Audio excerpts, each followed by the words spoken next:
ಜಿ5 ಇರುವಾಗ ನೀವು ನಿಮ್ಮ ನೆಚ್ಚಿನ ಶೋಗಳನ್ನ ಎಂದಿಗೂ ಮಿಸ್ ಮಾಡಿಕೊಳ್ಳುವುದಿಲ್ಲ. ಅದು ಸಂಪೂರ್ಣ ಉಚಿತವಾಗಿ. ಲೋ ವಿಶ್ವ, ಎಲ್ಲಿ ಹೋಗಿದ್ದು? ನಾನು ನಿನ್ಗೋಸ್ಕರ ಕಾಯ್ತಾ ಇದ್ದೆ. ಲೋ ವಿಶ್ವ, ಏನು ಇದು? ಬಟ್ಟೆ ಎಲ್ಲ ಧೂಳಾಗಿದೆ. ವಿಶ್ವ, ಕೈ ಎಲ್ಲ ತರ್ಚ್ಕೊಂಡ್ ಬಂದಿದ್ಯಲ್ವೋ? ಏನ್ ಮಾಡ್ಕೊಂಡ್ ಬಂದೆ? ಜಗಳ ಮಾಡ್ಕೊಂಡ್ ಬಂದ್ಯಾ ನೀನು? ತಲೆಗೆಲ್ಲ ಕಟ್ಟಿದ್ಯೇನೋ? ನಿನ್ಗೆ ಬುದ್ಧಿ ಇಲ್ವಾ? ನಾನು ಯಾರ ಜೊತೆ ಜಗಳ ಮಾಡ್ಕೊಂಡ್ ಬಂದಿಲ್ಲ. ಸುಮ್ಮನೆ ಏನಾರ ಮಾತಾಡ್ಬೇಡ. ಜಗಳ ಮಾಡ್ಕೊಂಡ್ ಬಂದಿಲ್ವಾ?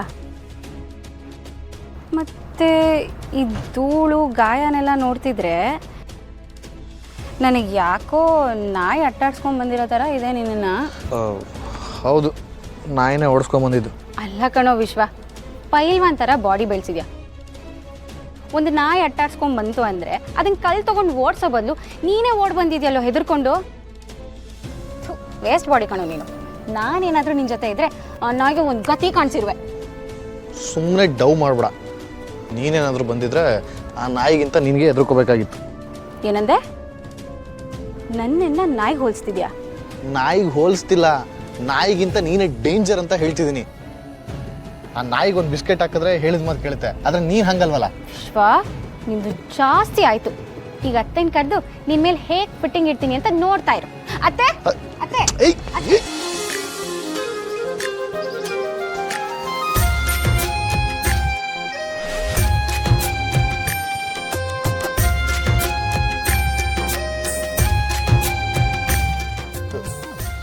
ನೀನೇನು ಹೇಳೋದು ಬೇಡ, ಸುಮ್ಮನೆ ಇರು. ಅಲ್ಲ ಕಣು, ಇಷ್ಟೊಂದೆಲ್ಲ ಗಾಯ ಆಗಿದೆ, ಇದನ್ನೆಲ್ಲ ಹೇಳ್ದೆ ಹೆಂಗೋ ಸುಮ್ಮನಿರ್ಲಿ ನಾನು? ಅಮ್ಮ ತಾಯಿ, ಇವಾಗ ನೀನು ಅಮ್ಮನಿಗೊಂದು ಹೇಳೋದು, ಅಮ್ಮ ಇನ್ನೊಂದು ತಿಳ್ಕೊಳ್ಳೋದು. ಸುಮ್ಮನೆ ಅವ್ರು ಟೆನ್ಷನ್ ಮಾಡ್ಕೋತಾರೆ. ಅದ್ರ ಬದಲು ಹೇಳ್ದೆ ಇರೋದೇ ಒಳ್ಳೇದು. ಸಣ್ಣ ಪುಟ್ಟ ಗಾಯ ತಾನೇ ಆಗಿರೋದು, ಸ್ನಾನ ಮಾಡಿದ್ರೆ ಹೋಗುತ್ತೆ ಬಿಡು. ದಯವಿಟ್ಟು ನೀನು ಬಾಯಿ ಮುಚ್ಕೊಂಡಿದ್ರೆ ಸಾಕು.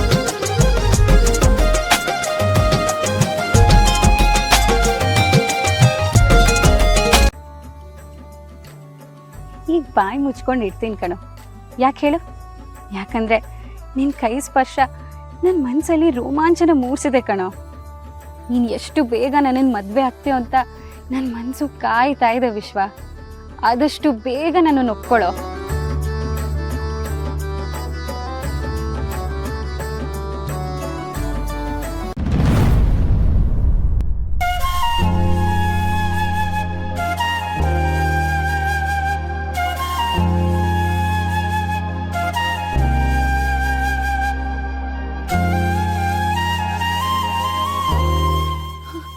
ಅಂದ್ರೆ ನೀವ್ ಏನ್ ಹೇಳ್ತಾ ಇದ್ದೀರಾ? ನನಗೊಂದು ಗೊತ್ತಾಗ್ತಾ ಇಲ್ಲ.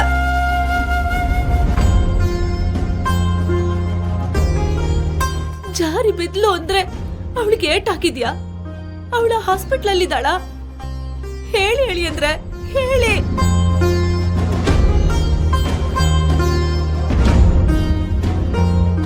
ಇಲ್ಲ ಅತ್ತೆ, ಜಾನ್ವಿಯವರು ಸಮುದ್ರಕ್ಕೆ ಬಿದ್ಮೇಲೆ ನಾವು ಹುಡ್ಕೊಂಡು ತುಂಬಾ ಪ್ರಯತ್ನ ಮಾಡಿದ್ವಿ, ಆದ್ರೆ ಅವ್ರು ಸಿಗ್ಲಿಲ್ಲ.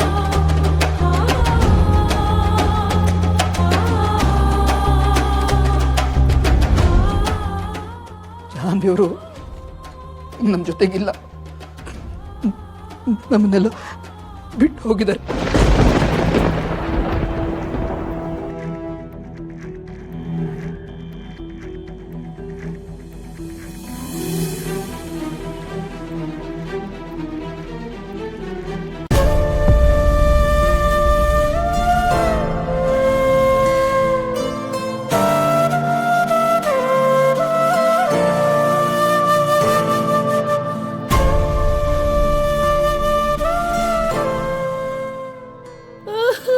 ಅಯ್ಯೋ ದೇವ್ರೆ, ಯಾಕಪ್ಪ ಯಾಕಪ್ಪ ನನ್ನ ಮಗಳಿಗೆ ಹೀಗ್ ಮಾಡ್ದೆ?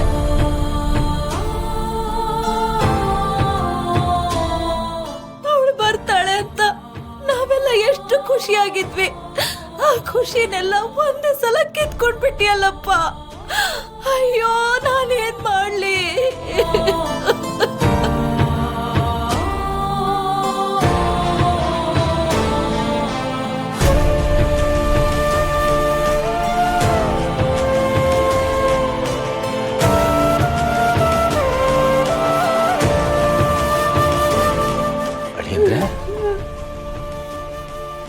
ನಿಜ ಹೇಳ್ತಾ ಇದ್ದೀರಾ? ಮಾವ, ಇಂಥ ವಿಷಯದಲ್ಲಿ ಯಾರಿಗೆ ಸುಳ್ಳು ಹೇಳಕ್ಕಾಗುತ್ತೆ? ಜಾನಿಯವ್ರನ್ನ ಕಳ್ಕೊಂಡು ನನಗೆ ಏನು ಮಾಡಬೇಕು ಅಂತಾನೆ ತೋಚ್ತಾ ಇಲ್ಲ. ನಿಮ್ಗೆಲ್ಲ ಈ ವಿಷಯನ ಹೇಗೆ ಹೇಳಬೇಕು ಅಂತ ಎಷ್ಟು ಯೋಚನೆ ಮಾಡಿದೆ, ಆದರೆ ವಿಧಿಯಿಲ್ಲ.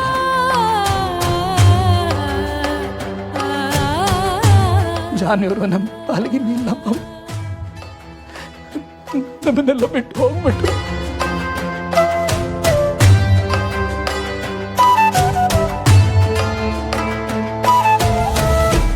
ಆದರೆ ಅವ್ರ ಸಾವಿಗೆ ನಾನೇ ಕಾರಣ ಮಾವ. ಅವ್ರನ್ನ ಇಲ್ಲಿಂದ ಅಷ್ಟು ದೂರ ಕರ್ಕೊಂಡು ಹೋದೆ. ನನ್ನ ಕೈಲಿ ಅವ್ರನ್ನು ಉಳಿಸ್ಕೊಳ್ಳೋಕೆ ಆಗ್ಲಿಲ್ಲ ಮಾವ.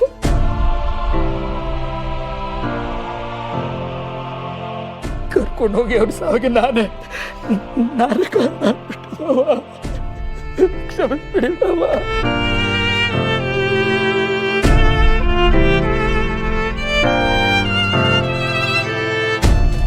ಹೊರಟಿರೋ ಪ್ರಪಂಚನ ನನ್ನಿಂದ ಊಹಿಸ್ಕೊಳಕ್ಕಾಗ್ತಾ ಇಲ್ಲ.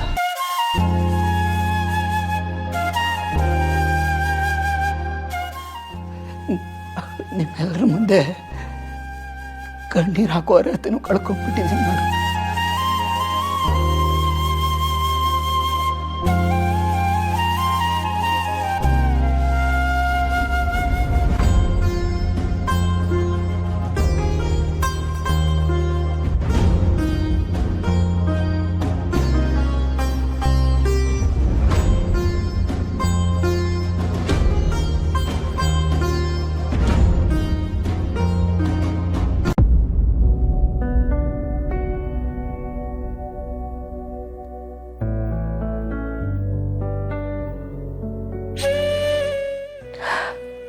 ಅವಳು ಇಲ್ಲಿಗೆ ಬಂದಾಗ ಅವಳು ಬೇಕಾಗಿದ್ದೆಲ್ಲ ಕೊಡಬೇಕು, ಚೆನ್ನಾಗಿ ನೋಡ್ಕೋಬೇಕು, ಅವಳನ್ನ ಆರೈಕೆ ಮಾಡಬೇಕು ಅಂತೆಲ್ಲ ಆಸೆ ಇಟ್ಕೊಂಡಿದ್ದೆ. ಆದ್ರೆ ಈಗ ಜಾನು ಇಲ್ಲ ಅನ್ನೋ ವಿಚಾರ ನನ್ಗೆ ಅರ್ಗಿಸ್ಕೊಳಕ್ಕೆ ಆಗ್ತಾ ಇಲ್ಲ. ದೇವ್ರಿಷ್ಟೊಂದು ಕ್ರೂರಿನ ಅಂತ ಒಳ್ಳೆ ಹುಡುಗಿನ ಇಷ್ಟು ಬೇಗ ಕರ್ಕೋಬೇಕಾಗಿತ್ತು.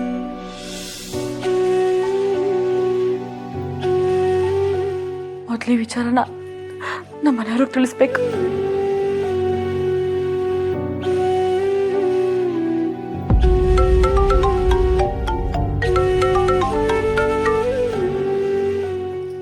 ಸಿಂಚು, ಹೇಳಮ್ಮ. ಅಮ್ಮ, ಏನು ಅಂತ ಹೇಳಮ್ಮ.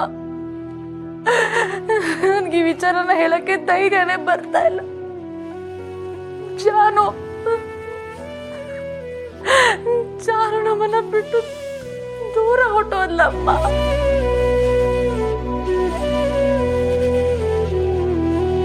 ZEE5 ಆಪ್ ಡೌನ್ಲೋಡ್ ಮಾಡಿ ಎಲ್ಲಾ ಸಂಚಿಕೆಗಳನ್ನು ಸಂಪೂರ್ಣ ಉಚಿತವಾಗಿ ನೋಡಿ.